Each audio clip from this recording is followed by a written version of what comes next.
Like and subscribe to Gilligabyte! Game on, everybody, and welcome to a new video. So today I wanted to showcase my new Lair of Darkness deck profile. They recently got support in Battles of Chaos, and I wanted to go ahead and show you how we can go ahead and build with the new support and with the new ban list. Let's get started. Starting off, we have two Darkus Diabolos, Lord of the Lair. This is essentially our boss monster for the whole deck. Arguably, you can play only one of these, but I play two for a reason I'll showcase later. We also play 3 Arima, the Wicked Warden. This card can be used to search our Lair of Darkness field spell, and it can also be used to search Darkus Diabolos. And of course, this wouldn't be a Lair of Darkness deck without 3 Lilith, Lady of Laments. This card is arguably the best card in the whole deck. It really has great synergy with your field spell, allowing you to tribute your opponent's monsters. And when you do, you can set a trap card directly from your deck to the field. This plays around Ash Blossom and Joyous Spring. It's just ultimately strong for this deck, and I wish there was more support that's just like this. But since we don't have other cards, we'll go ahead and get into the Lady of Lament archetype. Speaking of Lady of Lament cards, we have Malice. This card, it could be better. You basically tribute 2 monsters, then you can target 1 normal trap that is banished or in your graveyard, and then you can basically reset it to your field, and then it reoccurs it because instead of going to the graveyard, it goes to the bottom of your deck, and then that kind of gets Lilith back up and running to kind of recycle your trap cards to kind of outgrind your opponent. We also play 1 Alice, Lady of Lament. This is the newest card in the Battles of Chaos set that basically kind of made me really excited to play this deck. If you guys don't know, I played Lair of Darkness back in 2018 when it was first released, and this was kind of my re-entry into the Yu-Gi-Oh format. So this deck has a very special place in my heart, so I'm always happy to see that it gets new support. But back to the card, this card says, when this card is normal summon, you can target 1 Lady of Lament monster card in your graveyard, special summon it. You can only use each of the following effects of Alice, Lady of Lament once per turn.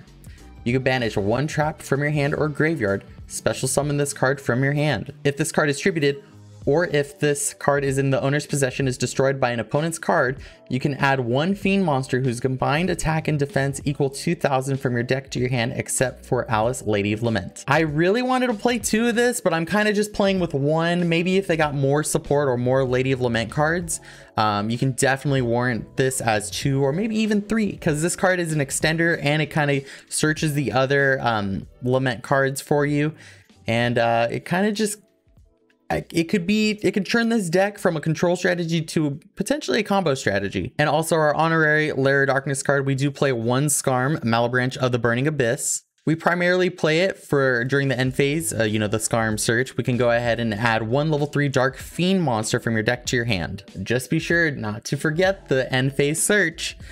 I've done it before. Moving on to our hand traps, we play 3 DD Crows. This is good for Destroyer, Phoenix, Enforcer. Basically, you can banish it from the graveyard and then they get forced to reborn a different hero monster from their graveyard. There's also another reason why we play it, and I'll go ahead and showcase that soon. And we also play 3 Effect Veiler. It's basically like Imperm. Arguably, you can play Imperm, but there's also a very awesome reason why I'm playing this, and I'll go ahead and showcase that very, very soon. Onto our spell cards, we play 3 Pot of Extravagance. In this deck, your extra deck doesn't really matter, and when it does, you kind of go into it, and eventually when you draw this, it becomes a +2. Very strong card, and we'll go ahead and move on to the next spell. Of course, with Lair of Darkness, we play 3 Lair of Darkness. A mandatory card for the whole strategy. This deck has a very unique gimmick of attributing your opponent's monsters based off your card's effects. And you know, with this, we basically play 6 copies, but actually we play more because we play 1 Terraforming. 1 Terraforming will allow you to add the field spell from deck to hand, so that now we're at 7 copies of our field spell.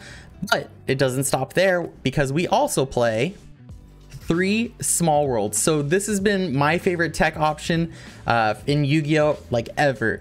I love building decks with this strategy, and it allows us to search, because of the way we built this deck, any card or any monster from our deck. It's amazing. If you guys need a more in-depth like combo line for this card, I would be happy to showcase that for you guys.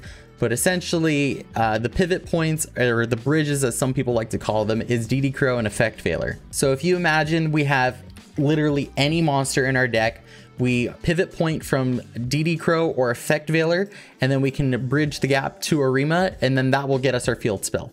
I've been loving this. It's been making the deck so much more consistent. And with Lilith, we're able to basically search any of our traps. We also play another card that allows us to search our traps, and we just kind of reset everything and snowball our opponent and just win. Our last spell card, we do play 2 Super Polymerization.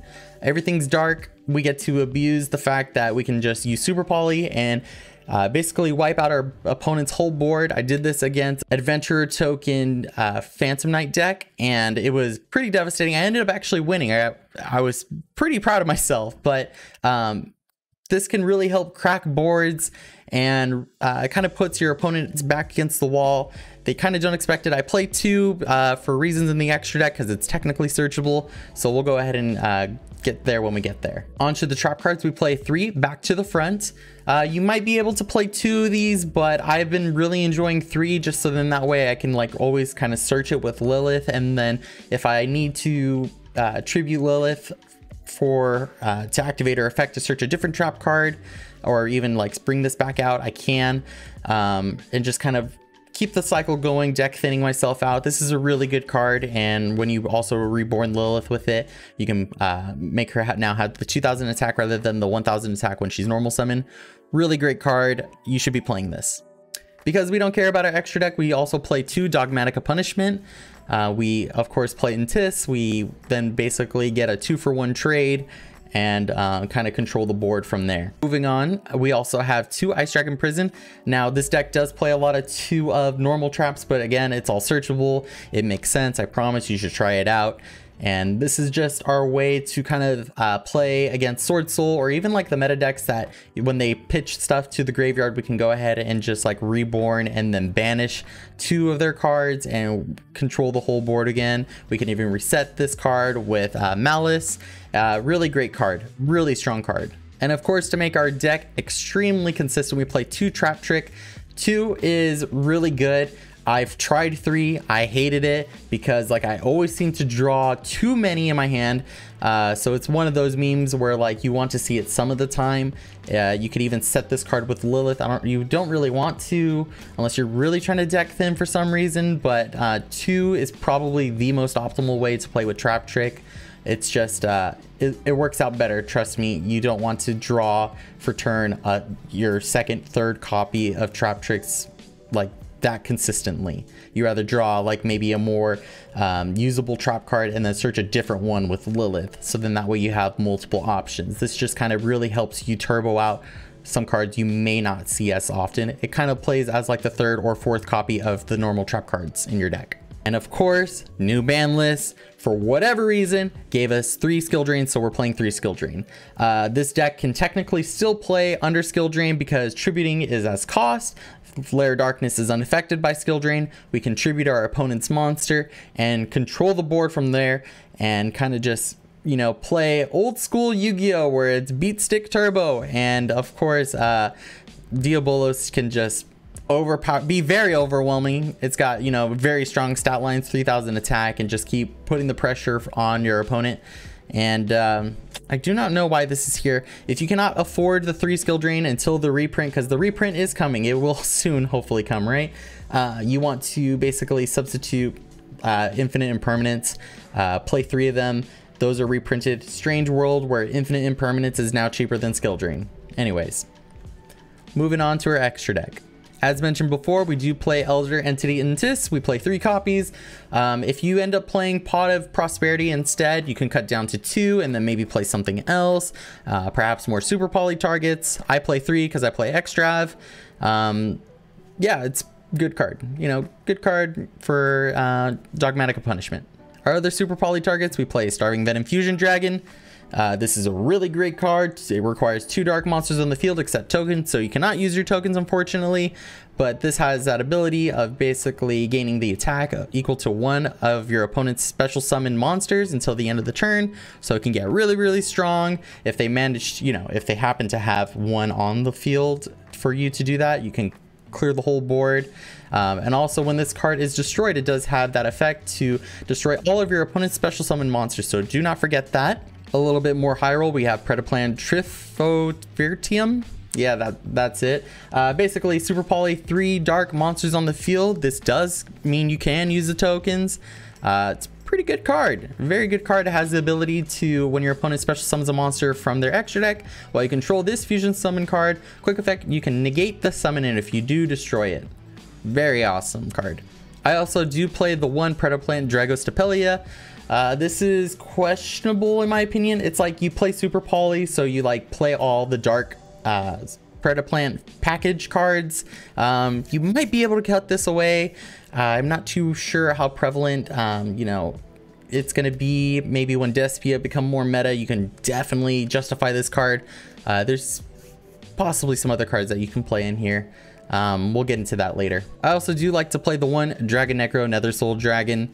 It can come up versus Eldritch. Kind of funny when you just poly their whole board away and then you make this and now they have to deal with this. I mean, it's funny.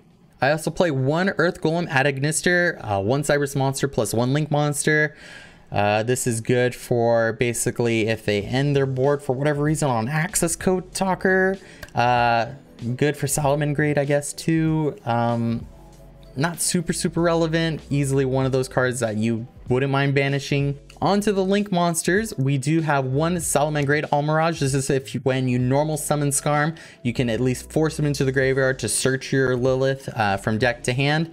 Do not forget that Skarm search, and do not special summon Skarm because you control no spells or traps. You got to commit your normal summon, unfortunately, and because if you special summon it, you cannot use this card. We also do play the one Link Spider. We make tokens. We want to use those tokens for other Link materials. You'll see what I'm playing soon. We also play two Beacop from the Underworld. This card you can use your tokens with. This requires two monsters, and if this card was used using two dark monsters with different names as material, it gains this effect where you contribute one monster, then target one card on the field and place a patrol counter on it, and you can put that patrol counter on your Lair Darkness field spell and it gets protected, and it just helps like a lot, making it much more harder for your opponent to just break it.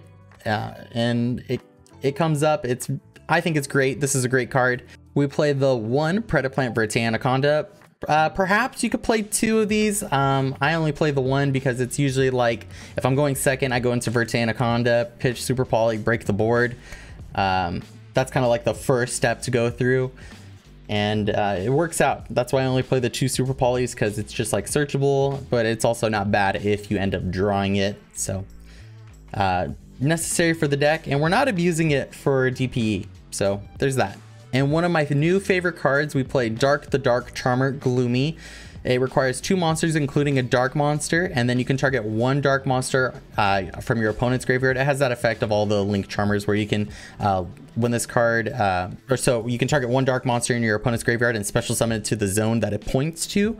And then if this card is Link summoned and destroyed by battle, or destroyed by your opponent's card effect, you can add one dark monster with 1500 or less defense from your deck to your hand. That's nuts. If you want to play two of these and take something else out, I highly recommend it. This is definitely going to be a staple in the future for any deck, I strongly think, just because like it's so generically good. So definitely should pick this up if you guys don't have it. Gonna go quickly through the side deck. I play 3 Nibiru, the Primal Being. This is good against combo decks. You can just basically shut off their whole turn. They get a token, you get a, it's also a great small world target.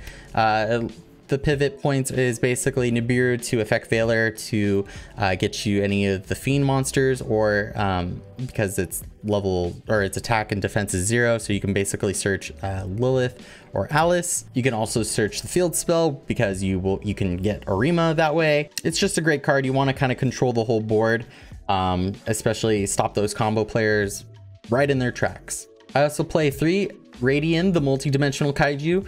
Dark Kaiju, tribute, special summon. If you guys can't get Pot of Extravagance, you might even want to consider playing this card to some capacity with Allure Darkness. And then it can be used as a target also for small worlds. You can use it for Allure Darkness to pitch, draw 2 to like kind of search for what you're looking for. This is probably the most flexible one that if you guys want to swap out and play. This could even be your Infinite Impermanences that I'm not playing in my deck, but maybe in yours. We, of course, play 1 copy of Harpy's Feather Duster and 2 Heavy Storm Duster. We always got to respect back row decks, and this is a pretty easy searchable target. You can essentially just even play Trap Trick and then send one Heavy Storm Duster to set another, activate Heavy Storm Duster on resolution, and then pop back row. It's a good card. One of my MVP cards ever is just Evenly Matched. We play 3 of these in the side, and it just completely blows out deck. If you don't draw the Nibiru to stop them while they're setting up, you can definitely crack their whole board and then just outgrind them for the rest of the game. Really solid card, really amazing. I really hope you guys have this. If you guys can't happen to get one of these, you might want to check out Ballista Squad. Much more slower, not as impactful, but at least you can tribute your opponent's monsters with Ballista Squad and then pop another card on their field. Maybe even play Zero Day Blast, because that's a tribute 1 dark monster, link monster, and then pop 2 cards on their field. You know, kind of really high ceiling. Evenly Matched just does all the work for you, and we're already using a lot of thinking power with Small World. Let's just kind of simplify as much as we can for everything else. And of course, for those games where we can guarantee that we will go first, and it's, you know, game 2, don't side this in for game 3. You never want to do this, but we play 3 Solemn Judgments, of course. That Omni Negate for half your life points. Who cares? We're going to be grinding out the whole way through, and we're going to be ended up winning the games. And trust me, this build is awesome. I've been very much enjoying it. I want to build it to some capacity in Master Duel. I just haven't been able to kind of provide the funds for it or justify it, as far as I've been just kind of saving my my money for when Magic Key comes out. I'm so excited. But anyways, if you guys really do want to see me play live on Twitch, you guys can check me out at twitch.tv/GillyGabyte. Please let me know what you guys think in the comment section down below. I hope that you guys enjoyed the video, and if you did, please remember to leave a like, come check out my Discord, join my community, follow me on Twitter, and I really hope to see you guys there. I'll see you guys in the next video. I'm out of here.